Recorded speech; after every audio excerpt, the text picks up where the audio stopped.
बिस्मिल्लाहिर्रहमानिर्रहीम।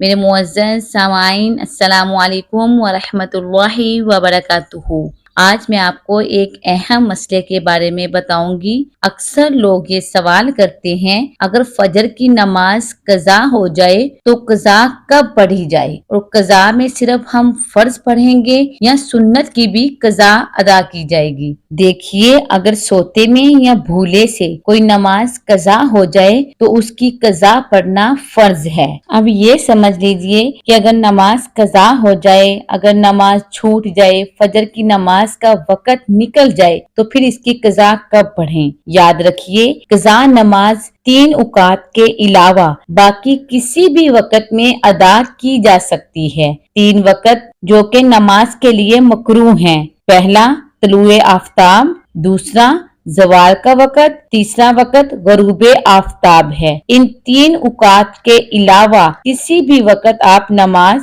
पढ़ सकते हैं। और दूसरा सवाल, अगर कज़ा नमाज अदा कर रहे हैं तो इसमें सिर्फ फर्ज की ही कज़ा पढ़नी होगी या सुन्नत की भी। अगर हम उसी दिन की कज़ा अदा कर रहे हैं ज़वाल से पहले पहले, यानी आज के दिन की कज़ा नमाज है आपकी फजर की, आज ही के दिन आप ज़वाल का टाइम शुरू होने से पहले पहले अपनी उस फजर की नमाज की कज़ा पढ़ रहे हैं तो इस सूरत में फर्जों की भी कज़ा करनी होगी और सुन्नतों की भी कज़ा करनी होगी, यानी दोनों की। लेकिन अगर उसी दिन की नमाज आप ज़वाल के वक़्त के बाद पढ़ रहे हैं, यानी आज आपकी फजर की नमाज कज़ा हुई, अगर आप ज़वाल से पहले पहले पढ़ेंगे तो आप फजर की सुन्नतों और फर्जों दोनों की कज़ा देंगे। लेकिन अगर उस दिन की नमाज, यानी आप फजर की नमाज ज़वाल के वक़्त के बाद पढ़ रहे हैं, आपकी फजर की नमाज कज़ा हुई, आपने ज़वाल से पहले नहीं बल्कि ज़वाल के वक़्त के बाद पढ़ रहे हैं, तो आप जोहर के साथ पढ़ रहे हैं या मगरिब के साथ पढ़ रहे हैं तो सिर्फ और सिर्फ फर्जों की ही कज़ा देनी पड़ेगी,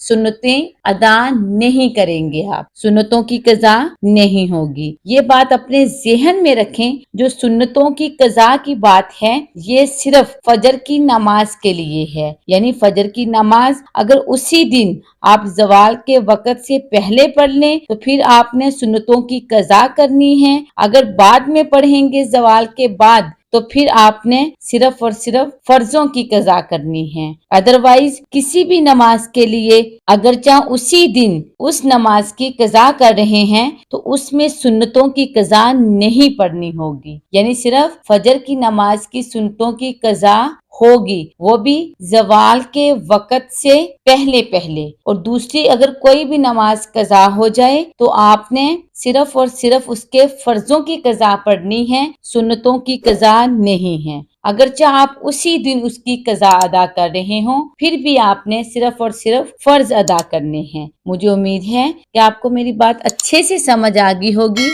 अल्लाह पाक अमल की तौफीक अता फरमाए। आमीन बिजाहिन नबीश सुम्मा आमीन।